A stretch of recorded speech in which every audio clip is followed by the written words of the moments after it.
SHEHU, a political rights activist, said postponing the election of the governor and House of Assembly has been foreseen. It is a pre-arranged business.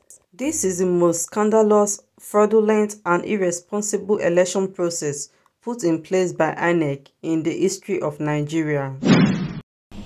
Well, for more on this, I'm joined now on the line from Kaduna by the political commentator, rights activist and self-styled fighter against human wrongs, MAHDI SHEHU, who is a supporter of the PDP presidential candidate Atiku Abubakar. Mr. SHEHU, thank you very much indeed for joining us. Good to see you again. Let me start by asking you... Thank you, Mr. Charles. Yes, nice to see you. Let me start by asking you what your reaction is to the postponement of the governorship and state assembly elections, especially in light of the cost, which is being put by some analysts at more than $2 billion.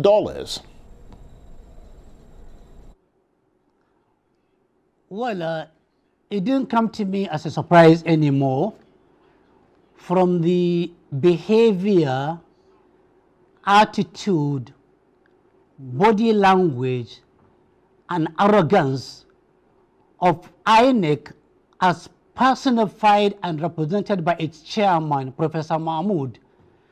Anything is possible under Inec. Anything should be expected. Postponing the election of the governors and House of Assembly election has been foreseen.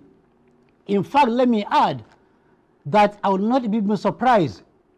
They postponed the election to give them enough time to assemble the winners even before the election. I will not be surprised that in the kitties of INEC, they have the names of people to be declared as governors. It's just a matter of time. Therefore, postponing or taking over the election anytime by INEC is just a pre-arranged issue. It's an RNG business. We have no confidence anymore in INEC. We have lost confidence in them. I knew Mahmoud more than 20 years ago. The impression I had about him then, but not now, was he is gentle, unassuming, decent. But with the way and the manner and the speed, head, neck, shoulder, and leg, he ignored every clarion call, and he participated in perpetrating and putting in place the most scandalous, the most fraudulent, the most irresponsible election process in the history of Nigeria, in spite of the billions of naira he requested for, in spite of the billions of naira released to him, in spite of all the assurances that are now turned out to be fake. Well, we have to be, I understand the passion, obviously, that you have, and you support Atiku Abubakar, who, according to the official results, came second.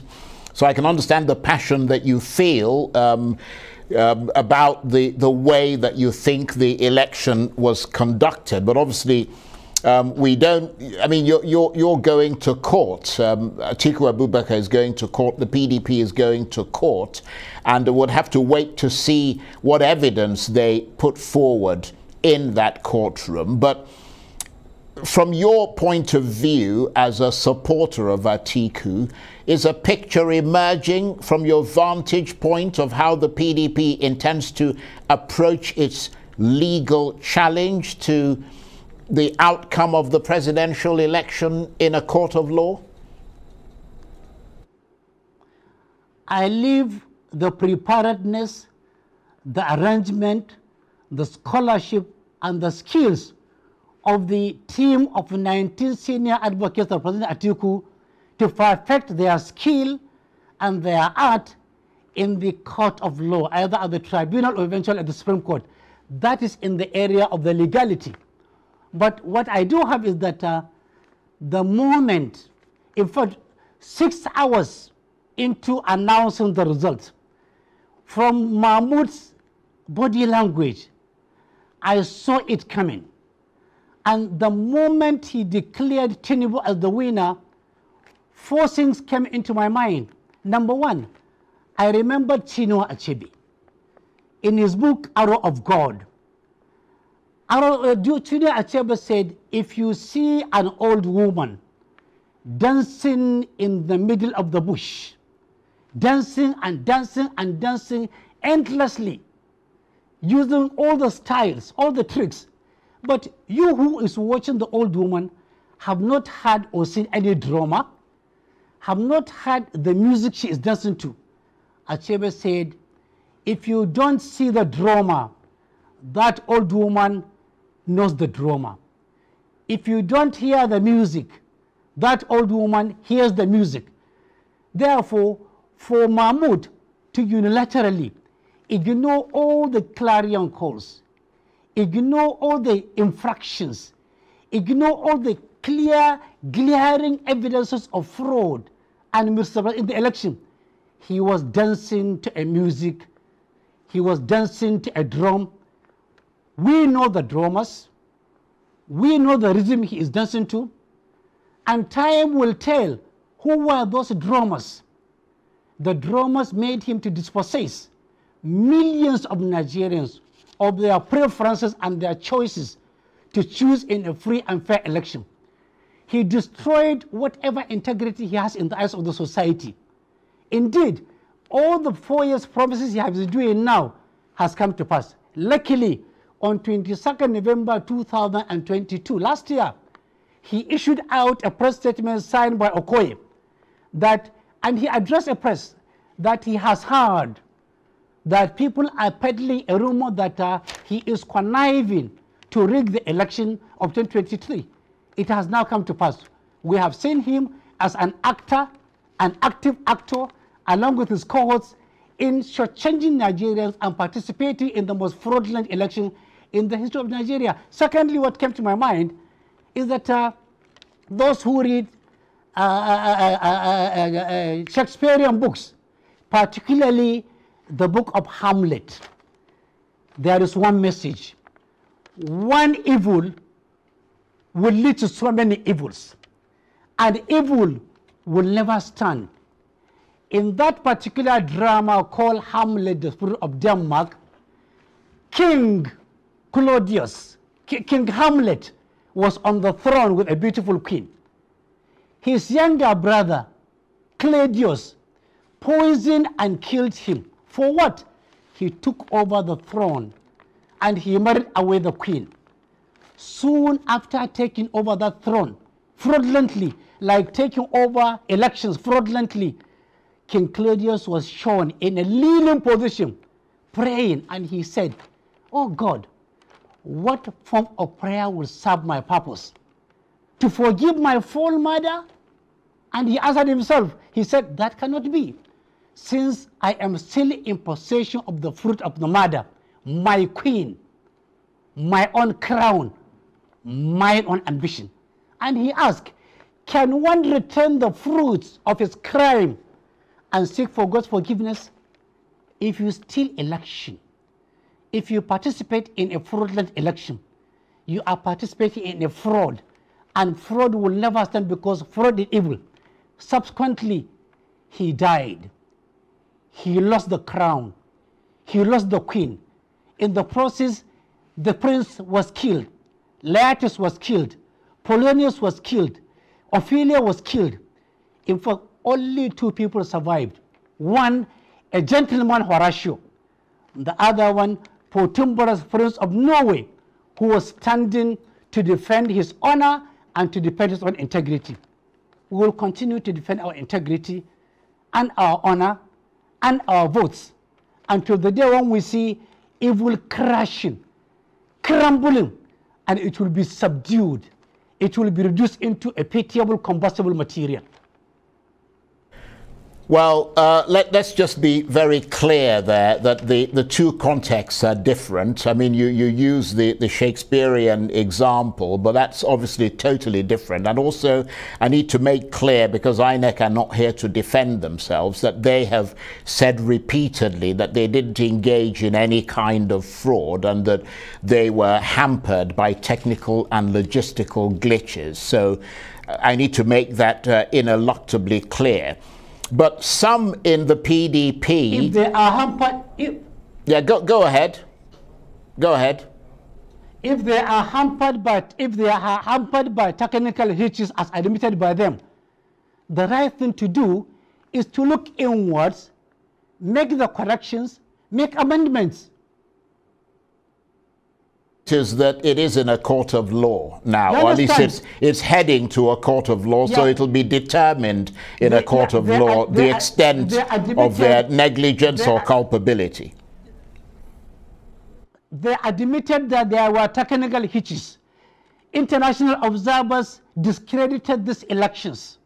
Local observers discredited this election. There are clear, glaring evidences of fraud and involvement of Inec officials, security officials in undermining the election. The provision of the act of Inec provided that he can review within 7 days. He never reviewed. He went head on, arrogantly, without any remorse. To do what? To declare a winner. Well, to put it mildly, it sounds like there's a massive trust deficit here. And of course, you're not alone. I mean, there are lots of Nigerians who share your views, but also quite a lot of people who are on the other side, who support the results and who believe that the candidate of the APC, Bola Tinubu, won fairly and squarely. But some in the PDP, I mean, let's look at what has happened subsequently, because people have gone to court. I mean, the Labour Party, the PDP, asking to see the materials. They've been given that permission. Then Inec went back to court and asked for for the judgment to be varied, and to some extent it secured it because it allowed it to reconfigure the beavers. But some in the PDP and Labour, and I wonder where you stand on that, have suggested that they would have preferred Inec not to have tampered at all with the beavers' devices that were used for the presidential election, but should have made financial provisions to get a different set of devices for the governorship elections. I wonder where you stand on that. Mr. Charles, my stand is very clear. Even the one with the most elementary knowledge of ICT is that the moment these beavers machines are wiped, the argument is that you get it from the back end. The back end is the back end of fraud. Any server that has a back end, and every server has a back end, you can tamper with the back end at will, at your own convenience, at your own speed. Wiping the beavers' memory is a clear-cut fraud, and it means Inec are just playing on a script. They have a script. They have not dispossessed Labour Party and PDP Party from accessing and snapping the beavers' machine memory directly. Relying on the back end is just relying on somebody who is who you are owing money. You are owing him money, and he told you, "I will pay you money on Judgment Day." Yet, when you are doing your accounting, you always put that amount of money, fully aware that that money is not going to come during your lifetime, it's going to be during the lifetime at Judgment Day. So we take exceptions to that. That is not fair. That is not balanced. That is not professional. And that is changing millions of people. And that is as casting aspersion, additional doubt on the integrity of the entire election process, on the integrity of Inec, and the integrity of all other people who participated in the fraud. I can obviously surmise from what you've said that you're disappointed with Inec's performance on February the 25th. Extremely disappointed. And as I said, there are a lot of people who would agree with you. And you've also said that, in a sense, you're bracing yourself for another assault from the Electoral Commission on March the 18th. All this, of course, bearing in mind that you support an aggrieved candidate, Atiku Abubakar. But let me ask you this, because you're in Kaduna. The elections have been postponed, the governorship elections, till the 18th of March. I wonder how that election and the campaign leading up to it is shaping up in Kaduna. where you are. I mean, we had Uba Sani a couple of days ago on this program, and he seemed quite confident, but it does look as if it's going to once again be between the big four parties, the APC, the PDP, Labour, and the NNPP, or is it more of a two-horse race in your assessment? Well, unfortunately and sadly, it is a contest between Islam and Christianity. Unfortunately, in Kaduna State, it's going to be a contest between those who are for Muslim ticket and those who are for Muslim Christian ticket. It's going to be a contest between Muslims and Christians agreeing to work on one side, and Muslims who are insisting on having a Muslim ticket. This is how dicey it is. This is how dangerous it is. This is how tricky it is. And that is why there is growing apprehension, there is growing tension, there is growing uncertainty, because the two warring factions are at daggers. They are prepared. They are willing to do a do or die affair. I call on security agencies to, as a matter of urgency, ensure that they intervene very urgently in Kaduna State, in Katsina, in Kano, and particularly in Zamfara and Niger, because there is a glaring desperation between the actors and the actresses. Government officials are directly involved. They have descended into the arena. Religious bodies are involved. Clergies, clerics, laities, imams, bishops, malams, call them ustazes, they are all involved. Many of them have been compromised financially. Many of them are calling for war. I have seen a clip of a cleric who was saying that if you come to a place where he is preaching and you object to his branch of preaching, he will send you to a cemetery. His boys will send you to a cemetery. This is in Kaduna. I hope the security agencies are watching and they are willing to do the right thing. They are willing also to remain neutral and balanced and honest and responsible, because they are being paid from the common man's money. They are being paid from the taxpayers' money. It is a clarion call. It is urgent. It is important. I mean, it sounds like nothing short of political warfare there. And looking at the two,